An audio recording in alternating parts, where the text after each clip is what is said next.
Childcare challenges what changes to the $10 a day daycare could mean for families. Traffic troubles along Warman Road, why new lights are causing concern among drivers. And SaskTel on its 5G network, what aims to connect communities to faster cell service. This is CTV News with Chantel Saunders. Good evening. We begin tonight with a daycare dilemma facing families in our province. Concern is being raised over upcoming changes to Saskatchewan's $10 a day childcare program. As CTV's Stacey Hine tells us, some providers say the new funding model could mean scaling back part-time and drop-in care. The director of Dalmeny Daycare says upcoming changes to the $10 a day childcare program could mean ending part-time and casual care for more than a dozen families. We helped 17 families in the past year with casual and drop-in care, and that's something that we're just financially not going to be able to help families out with any longer. The daycare has 35 licensed spaces, but Darcy Anderson says it has been able to support 17 additional families through part-time care, with multiple children sharing the same space at different times, like children alternating days for kindergarten. Currently, providers receive funding for each child enrolled, but starting July 1st, funding will be limited to one grant per space. A change Anderson says could make part-time and drop-in care too costly, since those additional part-time children would no longer be subsidized, while providers can only charge $10 a day under the program's rules. If you do the math on $10 a day, 5 kids is $50. Somebody working as a level 1 in early learning is making about $160 a day. So that's a $90 a day loss just to help 5 families. In a statement, the Ministry of Education says, quote, providers are not required to stop accepting part-time or drop-in children. The policy does not limit how providers enroll families.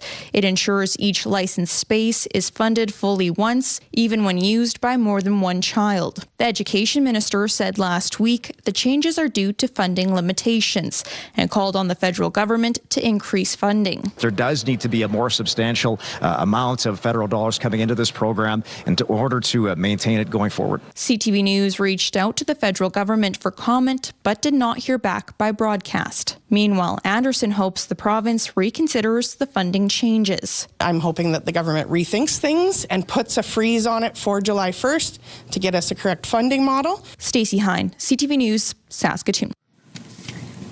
The city is making changes to Saskatoon roads in hopes of improving safety for pedestrians ahead of Link's launch in 2028. One of those changes happened on Warman Road this week, with city crews installing 2 new traffic lights on the busy street. Keenan Sorokon on how it's going over with drivers. New traffic lights on Warman Road are going to take some getting used to. I don't think it'll change anything because people don't treat that as a turning lane. The city has put traffic lights at the Hazen Road and 5th Avenue North intersections on Warman Road near the concrete link platforms that were built last year. Testing the lights meant flashing yellow or red lights for much of the day Tuesday, causing backups for blocks, and residents heard the complaints from drivers. People could have gone with turning on the lights, and we know how to deal with lights, but this, I think, is frustrating a lot of people. The city is looking to beef up bus infrastructure and make tweaks across the city in an effort to make the roads safer for everyone, including pedestrians and cyclists. CTV asked the city for an interview about the new lights on Warman Road and any other potential changes across the city. No one was provided for an interview, but in a statement, the city pointed to a committee meeting last year where discussion focused on making streets safer for pedestrians and cyclists following the death of Natasha Fox in 2023, who was struck and killed while on her bike on College Drive. I am here as a voice for the community saying we want more. There should be more done, and we should not wait for someone to die for it to be done. And the city is doing its part with more of these changes expected before Link's launch, like removing driving lanes, more shared pathways for pedestrians or cyclists, or not building out bump-out areas for buses to pull into.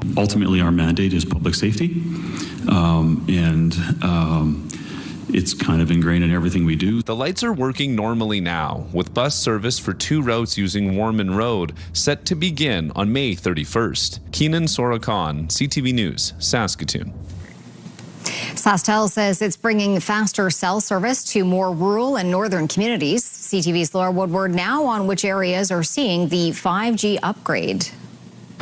Much higher, like 50, 80 like megahertz per sector. SaskTel says more communities in Saskatchewan are getting faster internet. The Crown Corporation has upgraded more than 160 cell towers over the past 10 months, including sites serving Air Ronge, Wilkie, and Thunderchild First Nation. The difference in all the technology is faster, more speeds, more throughput, being able to upload and download data faster and faster. SaskTel says its 5G network now operates on more than 900 cell towers and covers nearly 90% of the province's population. Minister Jeremy Harrison says having strong connectivity is critical for services like virtual healthcare and for technologies used in farming. Like agriculture, for example, which we are going to see moving into a space that is going to require, as a matter of business, having high-speed connectivity. The province has spent about $500 million on the 5G rollout. SaskTel says the goal is to have all of its cell towers upgraded to 5G by the end of 2027. Laura Woodward, CTV News, Saskatoon.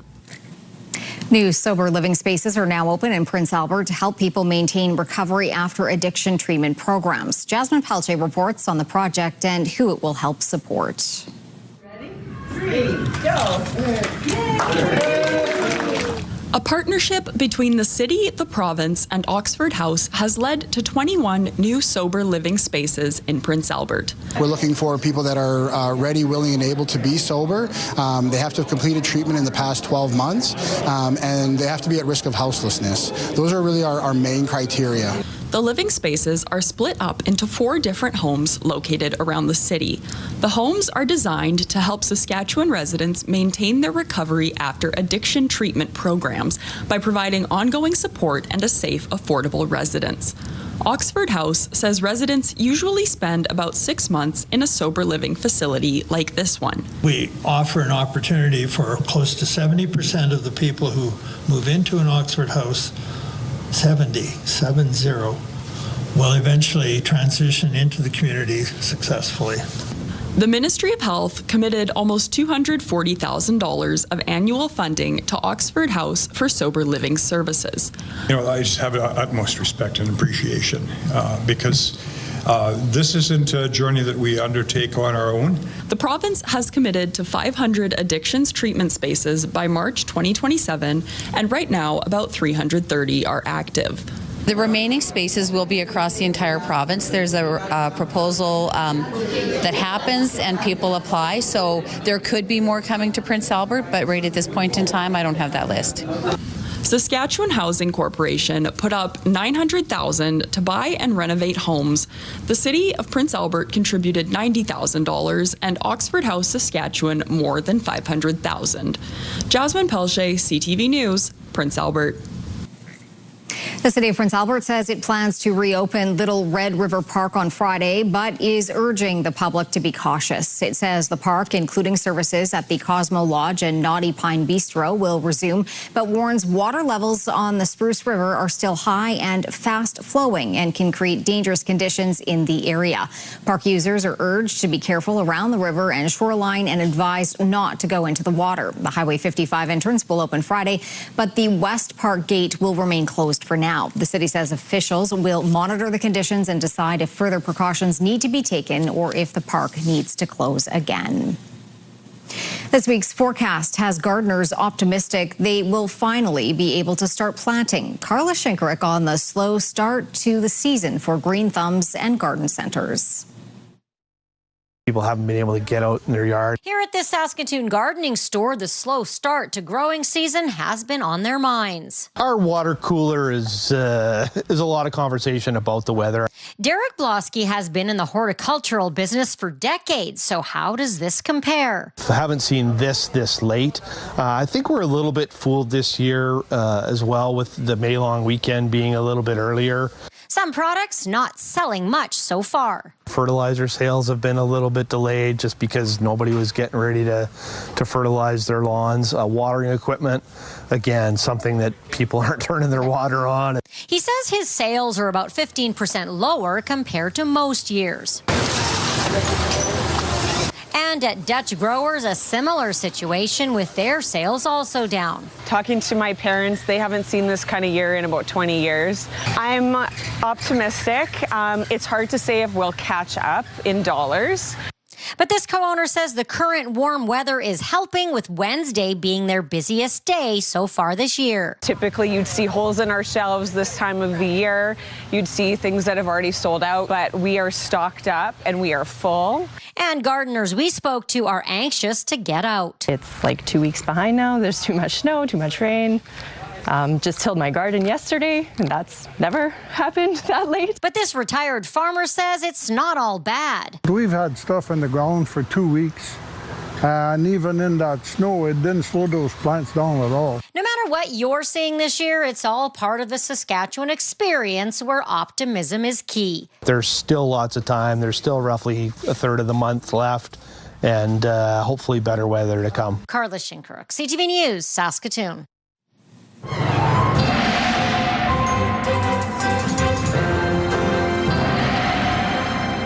Jeff, I'm thinking a lot of people will hope to be in the garden this weekend, but it'll depend on the soil. It really will, but I think things are going to be, first of all, things are going to be warming up. I think most of the rain will be, or the snow will be melted by that time.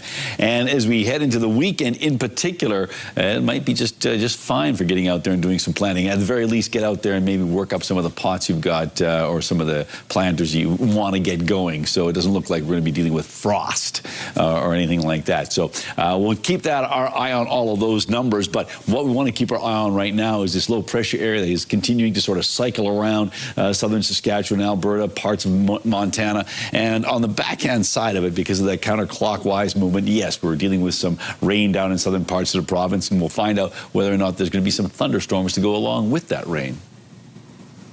An inmate who escaped custody in Yorkton has been arrested in Saskatoon. 34-year-old Duncan Highway escaped from the White Spruce Provincial Training Centre on Thursday. He was arrested by Saskatoon police on Sunday. He is charged with one count of being unlawfully at large. He appeared in court yesterday.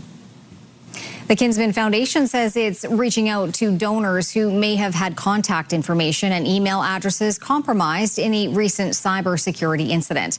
The Kinsman Foundation said the incident involved unauthorized access to certain applications on its systems. The incident is now contained and regular operations and services are unaffected. Law enforcement has been notified and third-party experts are helping in an investigation into what happened. The Kinsman Foundation is notifying donors through Cyber Scout and ask that everyone remains vigilant of any suspicious emails claiming to be from the Kinsman or Telemiracle that has asked for user credentials or for a person to click on a link. The foundation added if any private data is found to have been hit, people affected will be notified separately. Another major canola crush plant is now in operation in Saskatchewan, built by Cargill at Regina's global transportation hub. With its opening, it means 81% of canola produced in the province can also be processed here. Wayne Mantika reports. It's another step towards Saskatchewan being more than an exporter of canola seed. A ribbon-cutting ceremony at the Global Transportation Hub marked the opening of Cargill's new canola crush facility. So credit to Cargill for having faith in our ag industry in this province and this nation, making this very significant investment to allow us to achieve our provincial goals of crushing more than 75% of the canola seed here in the province. This will bring us up actually to 81%. A canola crush plant processes raw seed into two primary products, canola meal and crude canola oil. The federal government would like to see that product further refined in Saskatchewan. I think the industry itself is showing a lot of interest in the biofuels option as well as cooking oils option as well. Canola, as I've said, is a miracle crop. Cargill has invested $350 million into the plant. It will process 1 million metric tons of canola annually. We announced $350 million, and I can say we ended up spending a little bit more than that, but that's kind of the rough ballpark. Cargill operates another large facility at Clavette, and Richardson has the world's largest canola crush facility at Yorkton. Delivering straight to the plant is a welcome option for producers.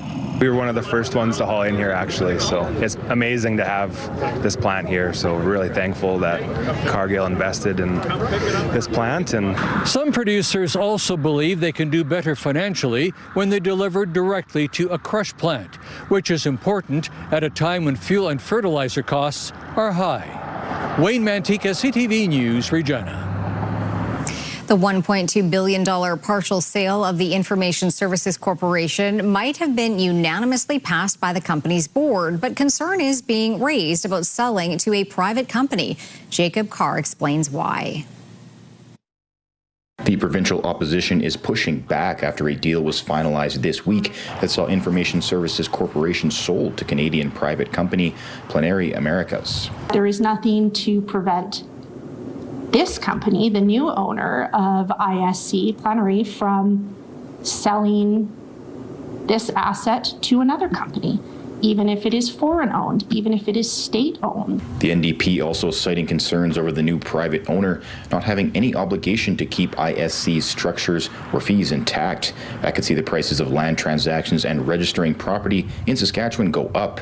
But the provincial government says ISC came to them with the wish to sell in a deal that benefits both parties. And they came to the government with a recommendation, say the golden share that the government had with respect to the head office operating here, board members, all of those sorts of things was actually enhanced in the legislation that we passed this spring. According to the provincial government, they will maintain their stake in ISC with enhancements and benefits that include the province being able to appoint 2 of ISC's board members and to ensure that the company's head office will remain in Regina. That the master services agreement is legislated to over 2053, I think it runs till.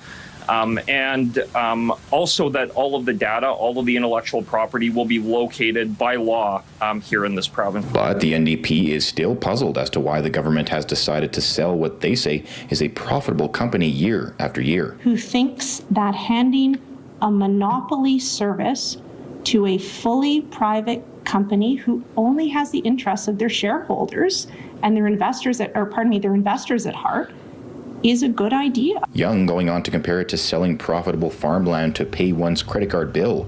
The official transaction between the former Crown Corporation and Plenary will close this fall. Jacob Carr, CTV News, Regina. Still to come, the Prime Minister and BC's Premier meet. Can they build a better relationship? And Manitoba police show off a multi-million-dollar drug bust. Where these drugs were headed.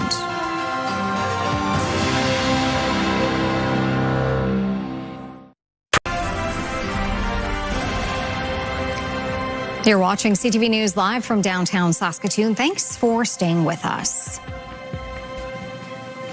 A major setback for organized crime in Winnipeg, with the police service there announcing the largest drug bust in Manitoba's history. It includes the arrests of associates with the Mexican cartel and Hells Angels.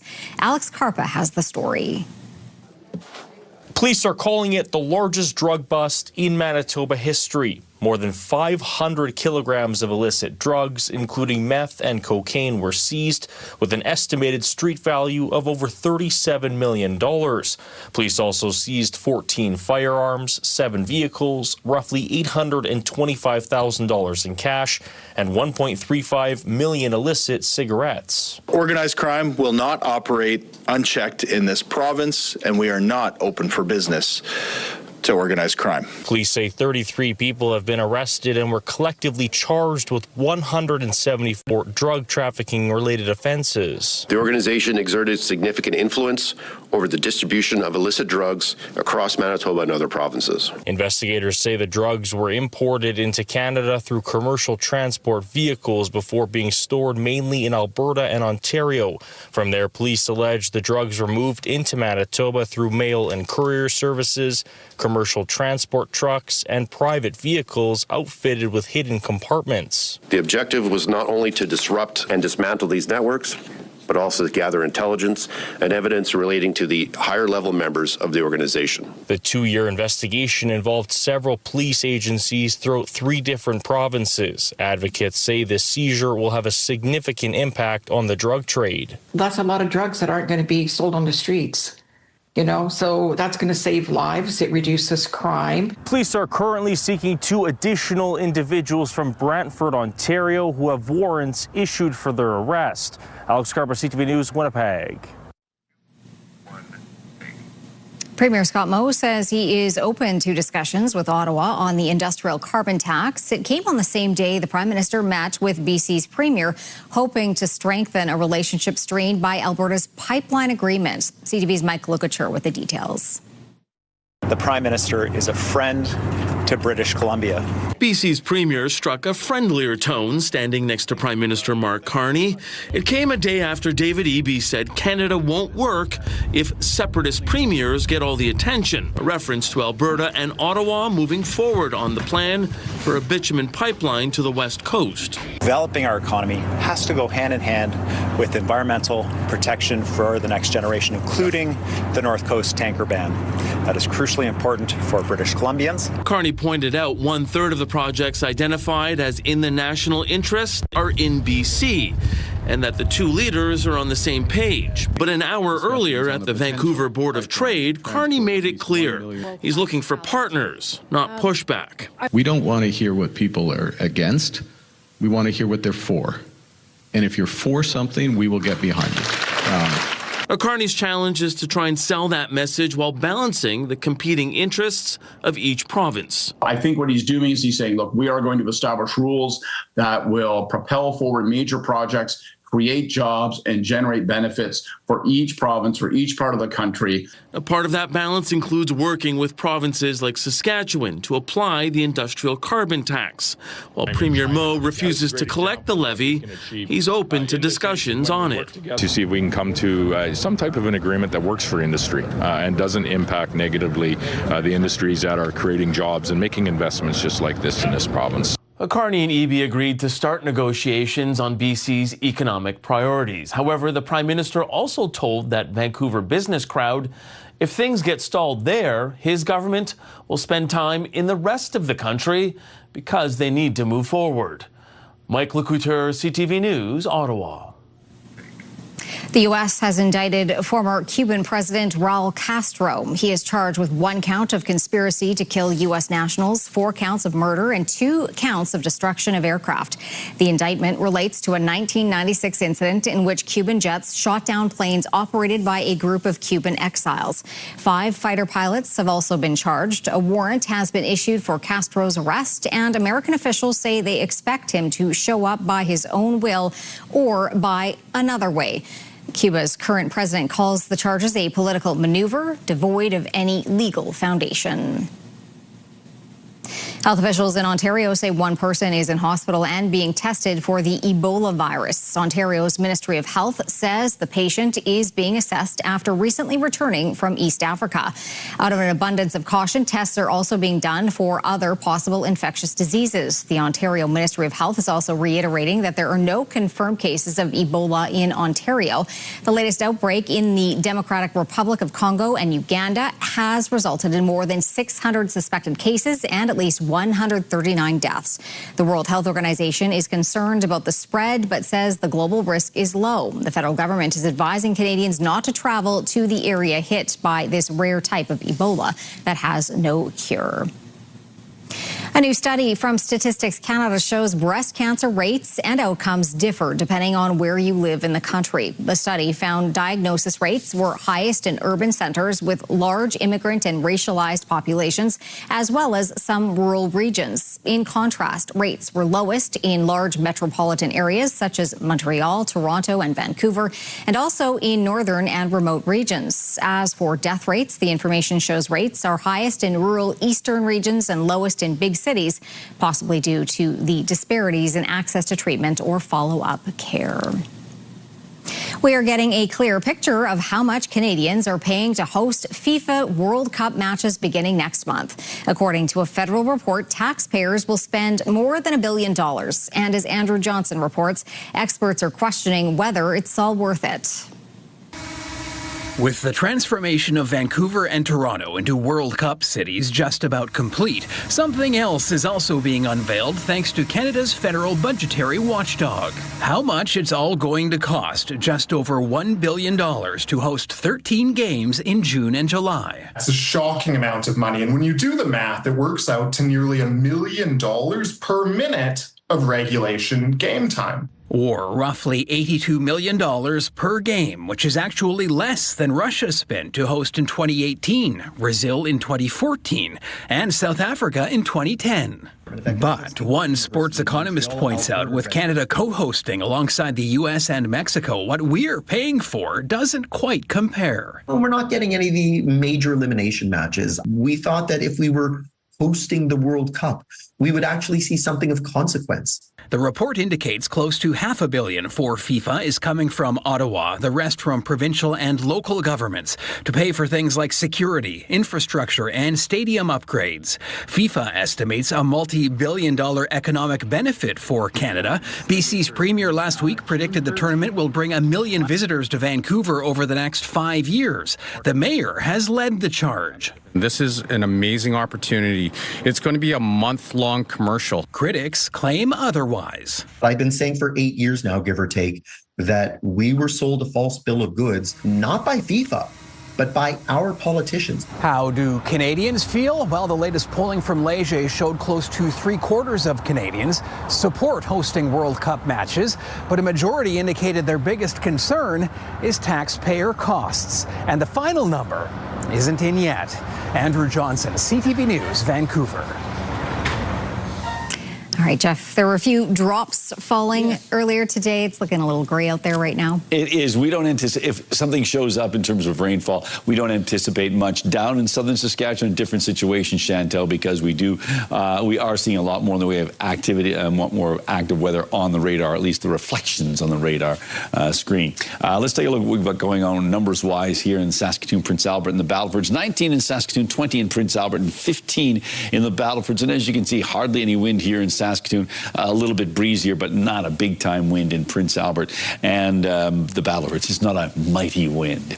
Anyhow, let's take a look at our numbers for Saskatoon. 19 for a high today. So, seasonal temperatures. 31, though. That was the temperature record set in 1964 for the 20th of May. -7 in 1893. That stands as the cold temperature record. The sun came up at 5:05. It's going to go down at 9:02.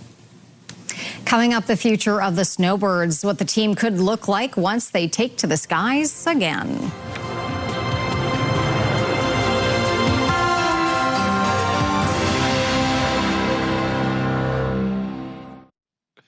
All right, let's take a look through the live lens of Skycam. You can see maybe a little bit of Virga. That's when rain is falling, but it doesn't reach the ground here. But a little something going on there. But still a nice shot of the placid South Saskatchewan right there. So looking pretty good in that respect. Is the radar looking pretty good? Well, it depends on what you're looking for.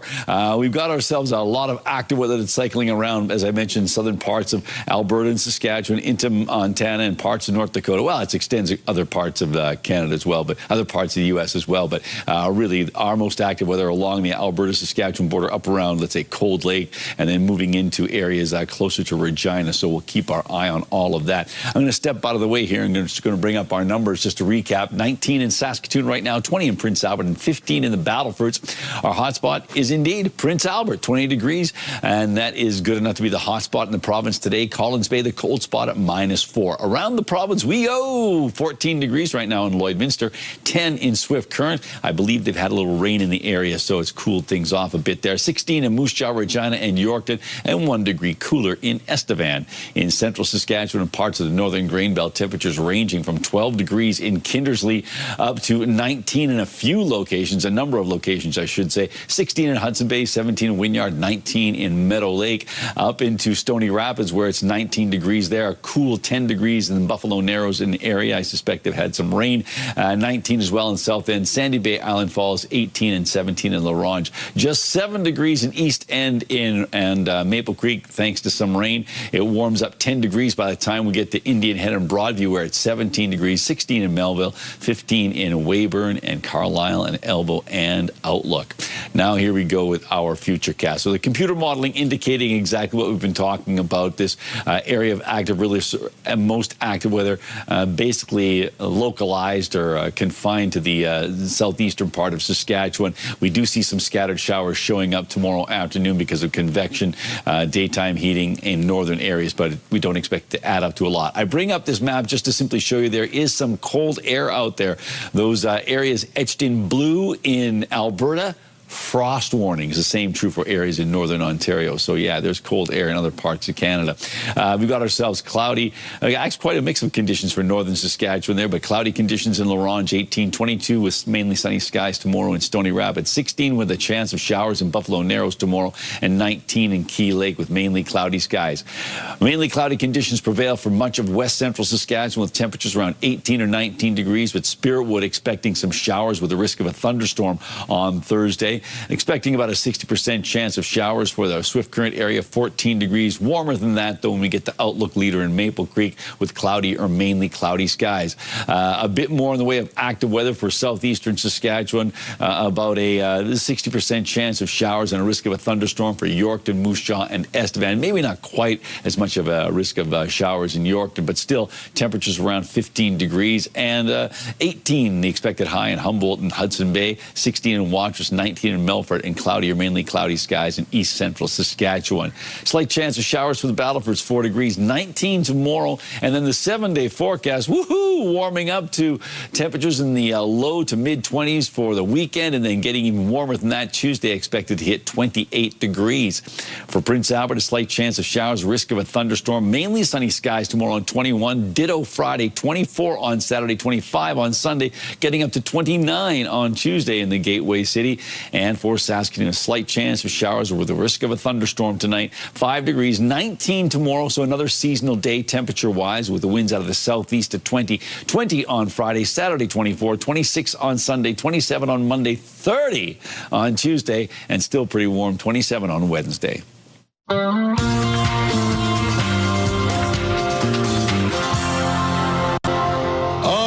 Okay. Well, the dust was really thick.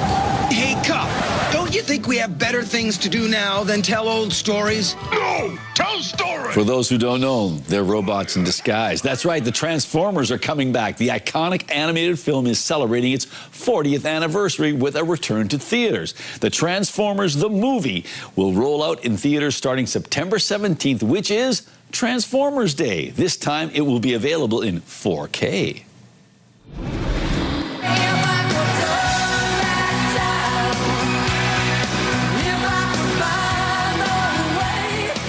Cher turns 80 today. From her 60s hit I Got You Babe with Sonny Bono to her global hits of her own in the 80s and 90s like If I Could Turn Back Time and the Grammy-winning dance track Believe.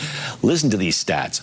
On the Billboard Hot 100, she racked up 5 #1 singles, 17 top 10 singles, 32 top 40 singles. Come on. Cher's transition to acting was also kind of successful. She won an Oscar in 1988 for her role in Moonstruck, and at the 2026 Grammy, she was honored with a Lifetime Achievement Award. Yeah, it's Cher, the very definition of superstar. Happy birthday.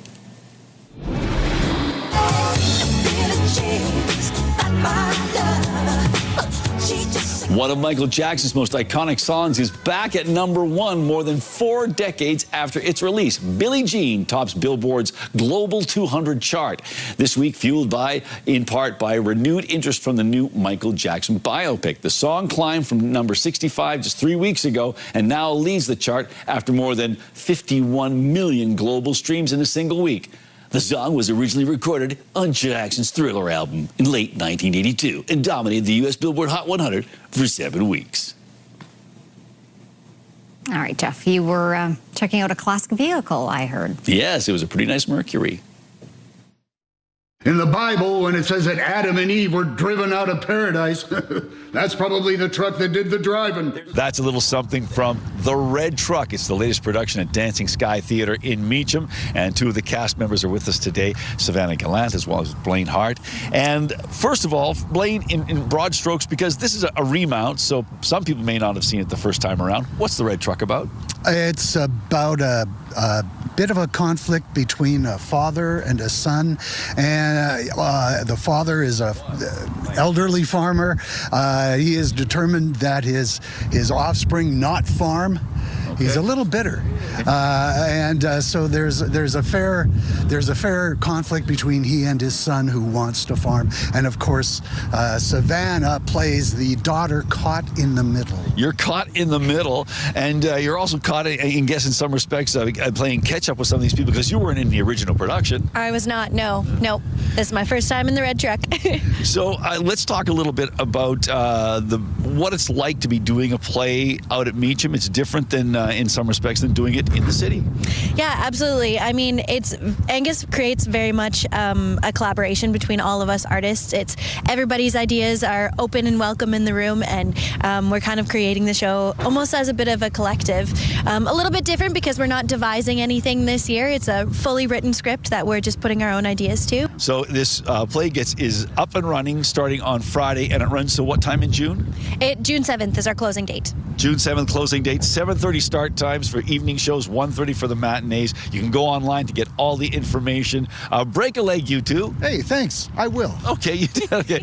And we also want to say thanks to Morris Coral for letting us borrow his beautiful red Mercury, 53 Mercury. That's our Red Truck for today. Jeff, it's all about the outdoors on Pick of the Day today. It sure is. And we'll go back just 24 hours for our first one here. And this comes to us from Philippe Godet. He tells us this double rainbow was taken in Saskatoon yesterday. So a lovely shot there. Thank you, Philippe. From Pat. Pat says this picture was taken last Friday. I call it winter onions. The rain gauge is interesting with the ball of snow on top. Don't you think? And then Michelle sends us this one, and she writes, I have said too many times, this is the last snow of the season. I won't say that anymore. I hope my spring flowers pull through. These daffodils are tough. They will survive. I'm sure they will too. Thanks for sharing those photos. And if you'd like to share a photo with us, you can do so by sending it to cfqcnews@ctv.ca, or you can scan the QR code you see on the screen. Still to come on CTV News when the Snowbirds return to flight. What fans might expect when the team is no longer grounded.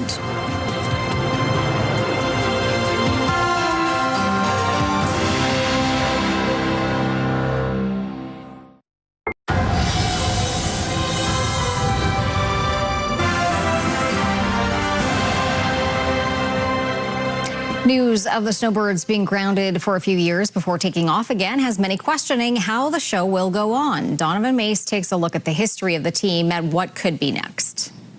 For 5.5 decades, the Canadian Forces Snowbirds dazzled the skies with their daring stunts and fantastic air displays. But after news, the team will be temporarily grounded at the end of this season with the retirement of its Tudor jet fleet. Former Snowbird pilot Dan Dempsey still has questions of what's next for the squadron. They represented our country so well that we're grateful that they're going to continue. And it's essential that they do. The 431 Air Demonstration Squadron first took to the skies in 1971. The Snowbirds' name picked by elementary students at 15 Wing Moose Jaw, and the logo, shaped like an ear of wheat, representing its home base and province. It is great, and if it can inspire other women. In 2000, Maurice Carmichael became the first woman to fly with the team, and a decade later became the team's first female commanding officer. She believes once the replacement fleet is ready, it will take years for the pilots to get training on the new aircraft, which have yet to be ordered. You cannot put this operational expertise on a shelf and then take it back in 2 or 3 years. We had over nearly 2,000 hours on the airplane, and then it still took 6 months to train. Based on his flight experience, Dempsey says once the team returns to the skies, the show will look very different. You can't perform the same kind of show with a turboprop trainer that you can with a jet. You don't have the vertical performance and so on and so forth. In response to Tuesday's announcement, the squadron releasing a statement saying the Tudor has earned its well-deserved rest and it is time to innovate the team. Despite their disappointment, former pilots are pleased to know the team will return to the skies one day and remain based in Moose Jaw at 15 Wing. Donovan May, CTV News. When we come back, SaskPower's plans to save money through a little maintenance, and later a competition of silent strings.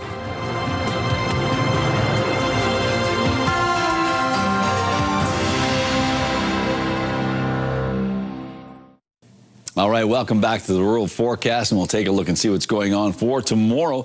Temperatures on the rebound, getting back to more seasonal values, but with that comes the potential for daytime heating, some convective energy, and yes, the possibility of some thunderstorms. That's certainly true of Spirit Wood area, 19 degrees. Otherwise, other places hitting 19, but not getting all that messy. Lloydminster and Meadow Lake, Melfort, Hudson Bay at 18, 16 in Wynyard and Watrous, 17 in Outlook. Let's make our way down south and take a looky-loo there.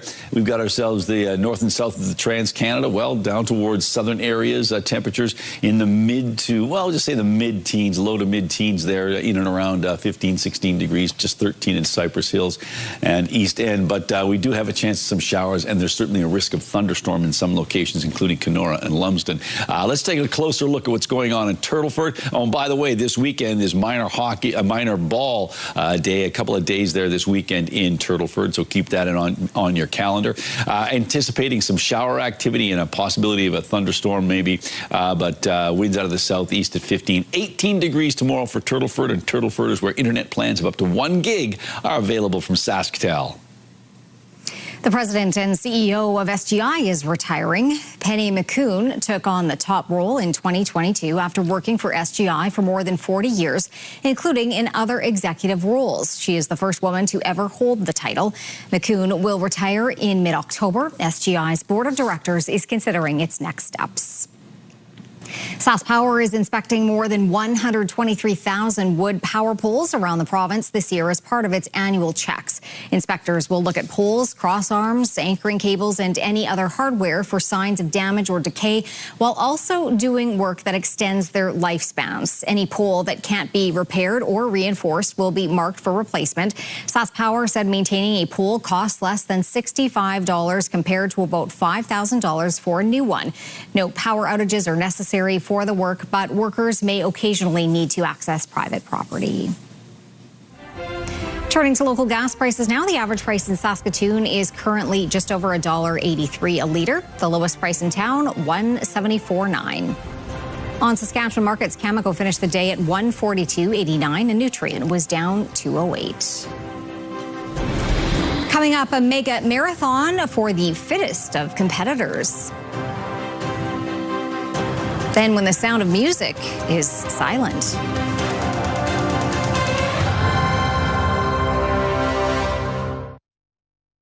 Select Hair Service is brought to you by Sage, the beauty bar.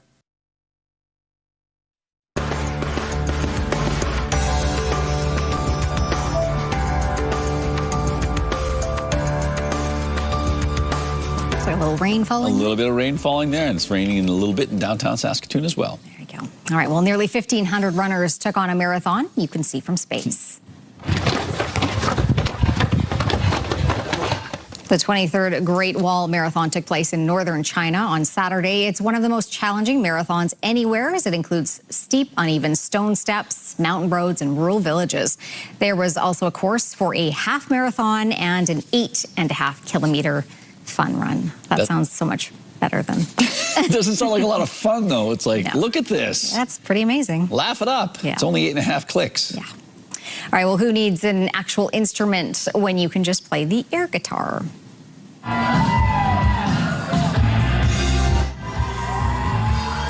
The inaugural Air Guitar East Coast Regional Qualifier was held in New Brunswick over the weekend. The national contest has been happening since 2014, with air guitarists judged on their originality, artistic impression, and accuracy. The national championship is happening Saturday in Toronto. Whoever wins this weekend will be representing Canada at the Air Guitar World Championships in Finland at the end of August. I also didn't know that was a thing. Well, I can't wait until it's an Olympic sport. Well, it might be.